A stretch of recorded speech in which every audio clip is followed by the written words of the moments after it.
Hi friends, welcome back to my channel. நான் உங்கள் சசி. இன்றைக்கி விலாக் பார்த்தீங்கன்னா கொஞ்சம் க்ளீனிங், அதுக்கப்புறம் என்னோடய வெற்றிலை தீப வழிபாடு இது எல்லாமே இதில் ஷேர் பண்ணியிருப்பேன். வீடியோ ஸ்கிப் பண்ணாமல் பாருங்கள்.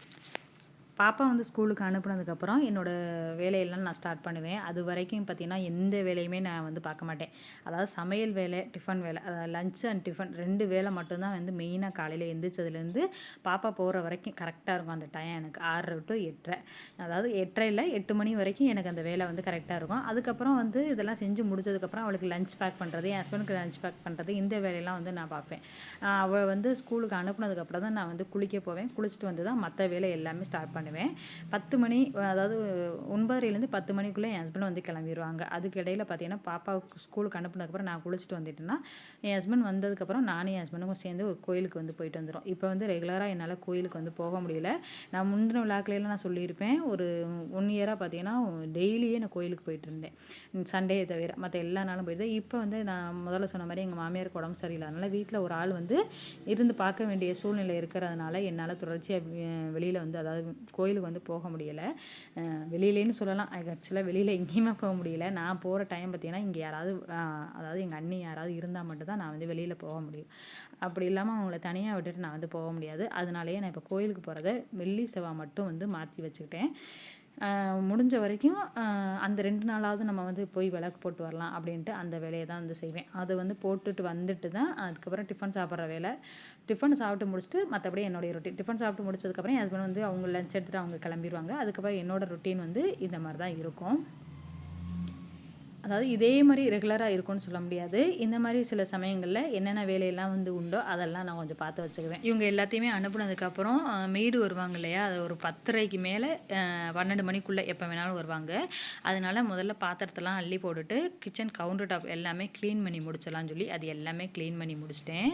க்ளீன் பண்ணி முடிச்சதுக்கப்புறம் எந்தெந்த பாட்டிலில் எது எது இல்லை அப்படிங்கிறத, அதாவது கிராசரி திங்ஸ் எல்லாம் பார்த்து ரீஃபில் பண்ணி வைக்கிற வேலையெல்லாம் கொஞ்சம் வந்து பார்த்துக்கிட்டு இருந்தேன். எல்லாத்துலேயும் கொஞ்சம் கொஞ்சம் ஜாமான்லாம் காலியாக இருந்ததா, சரி அது எல்லாத்தையுமே ரீஃபில் பண்ணி வைக்கலாம்னு சொல்லிட்டு அந்த வேலை தான் வந்து பார்த்துட்டு இருந்தேன். முதல்ல வந்து ஆயில் பாட்டிலில் ஆயில் ரீஃபில் பண்ணி வச்சுட்டு, அஞ்சரை பெட்டியில் என்னென்ன இல்லையோ அதை எல்லாமே ரீஃபில் பண்ணி வச்சுட்டு, அதுக்கப்புறம் அப்படியே கிராசரி எல்லாம் என்னென்ன இல்லை காலியாக இருக்குன்னு பார்த்து அதையும் ரீஃபில் பண்ணி வச்சுட்டு, இல்லாததை பார்த்து எழுதி வச்சுக்கலாம்னு சொல்லி அந்த வேலை வந்து பார்த்துக்கிட்டு இருந்தேன்.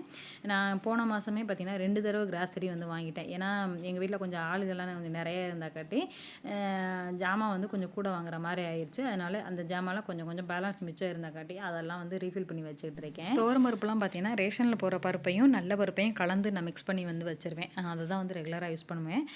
அந்த பருப்பு மட்டும் இந்த பருப்பு மட்டும் தனித்தனியாக நான் யூஸ் பண்ணுறதில்ல. ரெண்டையுமே மிக்ஸ் பண்ணி வச்சுட்டா அது இட்லி சாம்பாராக இருந்தாலும் சரி, சாப்பாடு வைக்கிற சாம்பாராக இருந்தாலும் சரி, ரெண்டுக்குமே அதை யூஸ் பண்ணிக்குவேன். மற்றபடி பாசி பருப்பு, அதுக்கப்புறம் பார்த்திங்கன்னா கடலை பருப்புலாம் பார்த்திங்கன்னா 1/2 கிலோ அந்த மாதிரி தான் வாங்குவேன். சில சமயம் பாசிப்பருப்பு எப்போயாவது ஒரு சமயம் வந்து 1 கிலோ அந்த மாதிரி வாங்கி வச்சுப்பேன். எல்லாமே ஒரே மாதத்தில் தீர்ந்து போகுமான்னு கேட்டால் கண்டிப்பாக கிடையாது. கொஞ்சம் கொஞ்சம் ஜாமான் வந்து கொஞ்சம் இருக்கும், பேலன்ஸ் வந்து இருந்துட்டு தான் இருக்கும். அதெல்லாம் பார்த்து எடுத்து வச்சதுக்கப்புறம் ஆயிலெலாம் பார்த்திங்கன்னா நான் வந்து செக்கில் ஆட்டின ஆயில் தான் வந்து வாங்கி வச்சுக்குவேன். 2 லிட்டர் கடலை எண்ணெய், 1 லிட்டர் நல்லெண்ணெய் எனக்கு 1 மாதத்துக்கு கரெக்டாக இருக்கும். ஆளு வர்றப்போ கொஞ்சம் கூட குறைச்சல் ஆகும். அதுக்கப்புறம் வந்து ரீஃபண்ட் ஆயில் அது 1 லிட்டர் வந்து வாங்கி வச்சுக்குவேன். ஏதாவது வத்தல் பொரிக்கிறதுக்கு இல்லை பூரி சுடுறதுக்கு இந்த மாதிரி ஐட்டத்துக்காக நான் அதை வந்து வாங்கி வச்சுக்குவேன். அதெல்லாம் போட்டுட்டு கொஞ்சம், அதாவது கடலை வகையெல்லாம் இருந்தது, கொண்டக்கடலை, வெள்ளை கொண்டக்கடலை, அதாவது வெள்ளை சுண்டல், கருப்பு சுண்டல், இதெல்லாம் பட்டாணி, பச்சை பட்டாணி, காஞ்ச பட்டாணி, அதுக்கப்புறம் பச்சை பயிறு, இது எல்லாமே இருந்தது. சரி எல்லாத்தையுமே அப்படியே இருந்தால் இருந்துக்கிட்டே தான் இருக்கும். ஊற வச்சு நம்ம எடுத்து வச்சிட்டோம்னாக்கா ஈவினிங்கில் ஒரு ஸ்நாக்ஸாக செஞ்சு சாப்பிட்லாம், குழம்பு வச்சு சாப்பிட்லாம், டிஃபனுக்கு ஏதாவது குருமா மாதிரி வந்து வச்சுக்கலாம் அப்படிங்கிறக்காக நான் எல்லாத்தையுமே பார்த்திங்கன்னா கொஞ்சம் கொஞ்சம் எடுத்து ஊற வச்சுட்டேன். ஊற வச்சுட்டு ஃப்ரீசரில் நம்ம வந்து ஈவினிங் போல் எடுத்து வச்சுக்கலாம். அப்படி இல்லைன்னா ஈவினிங்கில் ஒரு சென்னா மசாலா வைக்கிறதுனாலும் சரி, அப்படி இல்லை ஈவினிங்கில் சுண்டலை வச்சு சாப்பிட்றதுனாலும் சரி, அது மாதிரி வந்து நம்ம செஞ்சுக்கலாம் அப்படின்ட்டு அது எல்லாத்தையுமே பார்த்திங்கன்னா இன்றைக்கி எடுத்து ஊற வச்சுட்டேன். வீடு எல்லாமே பார்த்திங்கன்னா இன்றைக்கி டியூஸ்டேங்கிறதுனால வீடு கம்ப்ளீட்டாக மாப் போட்டு முடிச்சிட்டேன். ஏன்னா எனக்கு செவ்வாய்க்கிழமை எப்போவுமே வெற்றிலை தீபம் வந்து போடுற பழக்கம் எனக்கு வந்து இப்போதைக்கு இருக்குது. அதனால வந்து வீடு வந்து கண்டிப்பாக மாப் போட்டு முடிச்சுட்டு தான் நான் வந்து அந்த வேலையை ஸ்டார்ட் பண்ணுவேன். நாள் வந்து ஏதாவது ஒரு நான்வெஜ் வாங்கி இருக்கிற மாதிரி இருக்கும். அதனால் நான் அன்னைக்கு க்ளீன் பண்ண மாட்டேன். செவ்வாய்க்கிழமை அன்னைக்கு மட்டும்தான் நான் க்ளீன் பண்ணுவேன். க்ளீன் பண்ணிவிட்டு பூஜை ரூமில் பார்த்தீங்கன்னா இந்த மாதிரி சரவண பவன் சொல்லி சர்க்கோண கோலம் போட்டு அதில் வந்து சுற்றி நான் எழுதிக்குவேன். நடுவில் ஓம் வந்து போட்டுக்குவேன். ஆக்சுவலாக இது வந்து மாக்கோலத்தில் தான் நான் போட்டுக்கிட்டு இருந்தேன். பொங்கல் வைக்கும் போது அன்னையிலேருந்தே பார்த்தீங்கன்னா அந்த மாக்கோலம் சுத்தமாக சரியாக போச்சு. அதனால் நான் வந்து அதை ரெடி பண்ணணும். அதுக்கு வெயில் வேணும். வெயில் இருக்கும் போது நான் அதை ரெடி பண்ணி வைக்கணும். அதனால் இப்போதைக்கு வந்து இருக்கட்டும்னு சொல்லிட்டு நான் வந்து கோலப்படியிலேயே வந்து நான் வந்து கோலம் வந்து போட்டுட்டு அதுக்கு மேலே ஒரு பிளேட்டு வந்து வச்சுட்டு 6 வெற்றிலை எடுத்துக்கணும். 6 வெற்றிலையும் பார்த்தீங்கன்னா இந்த பக்கம் அதாவது காம்பு வந்து உள் சைடு வர்ற மாதிரியும், காம்பு சைடு வந்து உள் சைடு வர்ற மாதிரியும், அந்த நுனி பகுதி வெளி சைடு வர்ற மாதிரியும் இந்த மாதிரி 6 வெற்றிலையுமே எடுத்து வச்சுக்கலாம். அந்த 6 வெற்றிலையில் உள்ள காம்பையும் எடுத்து ஒரு அகல் விளக்கில் போட்டிருக்கேன். நான் அந்த அகல் விளக்கு சுற்றி மஞ்சள் வந்து தடவி வச்சுருக்கேன். இதில் வந்து ஒரு திரி வந்து போட்டாச்சு. இப்போ இதை சுற்றியும் பார்த்தீங்கன்னா பூ வந்து வச்சுக்கலாம். நம்ம வந்து இந்த விளக்கில் தான் போடணும் அப்படிங்கிற எதுவுமே கிடையாது. 6 மண் விளக்கும் போடலாம், அதாவது 6 பித்தளை விளக்கும் போடலாம். இல்லை பித்தளையிலே பார்த்தீங்கன்னா ஓம் போட்டுலாம் இருக்குது. அப்படிலாம் வேல் வச்சு சுற்றி 6 தீபம் இருக்கிற மாதிரி இருக்குது. அதெல்லாம் வந்து இருக்குது. உங்களுக்கு எது வந்து சௌகரியமோ அதை வந்து யூஸ் பண்ணலாம். நான் இப்போதைக்கு இதை தான் வந்து யூஸ் பண்ணிகிட்டு இருக்கேன். ஃப்யூச்சரில் வேணால் அதை வாங்குறதுக்கான ஐடியா வந்து யோசிக்கணும், பார்க்கலாம். நான் வந்து ஒரு 2, 3 வேண்டுதல் வந்து வச்சுருந்தேன். அது வந்து முருகன் வந்து எனக்கு 2 வேண்டுதல் வந்து நிறைவேற்றி கொடுத்ததுனால 3வது வேண்டுதலுக்காக நான் வந்து இப்போ அந்த இதை வந்து தொடர்ச்சியாக வந்து ஃபாலோ பண்ணிக்கிட்டு இருக்கேன். நம்ம வந்து இப்படி தான் செய்யணும், இப்படி தான் செய்யணும், சில இதுகள்லாம் வந்து எந்த ரூல்ஸுமே கிடையாது சாமி கும்பிட்றதுக்கு. நம்மளுக்கு வந்து விருப்பப்பட்டு நம்மளுக்கு என்ன செய்ய முடியுமோ அதை செஞ்சாலே போதும்.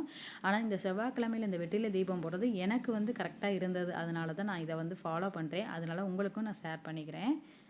இந்த பஞ்சபாத்திரம் பார்த்தீங்கன்னா நான் வந்து திருச்சியில் மங்களன் மங்களில் தான் வாங்கியிருந்தேன். இதில் வந்து கொஞ்சம் தண்ணி ஊற்றிட்டு அதில் பச்சை கற்பூரமும் கொஞ்சம் பூவும் வந்து போட்டுக்கலாம். இதில் வந்து கிராம்பு, ஏலக்காய் கூட போட்டுக்கலாம் வாசனைக்காக. அப்படி இல்லைன்னா நான் இது மட்டும் போட்டு இதெல்லாமே ரெடி பண்ணி வச்சுட்டு உருளிலையும் பார்த்தீங்கன்னா பூ வந்து போட்டுவிட்டேன். இன்றைக்கி உருளியில் போட்டது பார்த்தீங்கன்னா செம்பருத்தியும் அந்த நித்திய கல்யாணி பூ உருளி அதில் ஒயிட் அதுவும் வந்து போட்டு எடுத்து வச்சாச்சு. வீடு எல்லாமே க்ளீன் பண்ணால் அந்த வாசலில் மட்டும் எம்டியாக இருக்கிற மாதிரியே இருக்கணும். இப்போல்லாம் கொஞ்சம் நாளாக வாசல்லே பார்த்தீங்கன்னா சாக் பீஸை வச்சு தான் வந்து கோலம் போட்டுக்கிறேன். ஏன்னா அந்த இடத்துல பார்த்தீங்கன்னா கோலப்பொடியில் போட்டால் ஃபுல்லாக வந்து வீட்டுக்குள்ளே மிதித்து வந்து அந்த இடமே வந்து ஒரு மாதிரி ஆயிரும். வீடும் வந்து நரன்னு மண் மாதிரி இருக்கும்.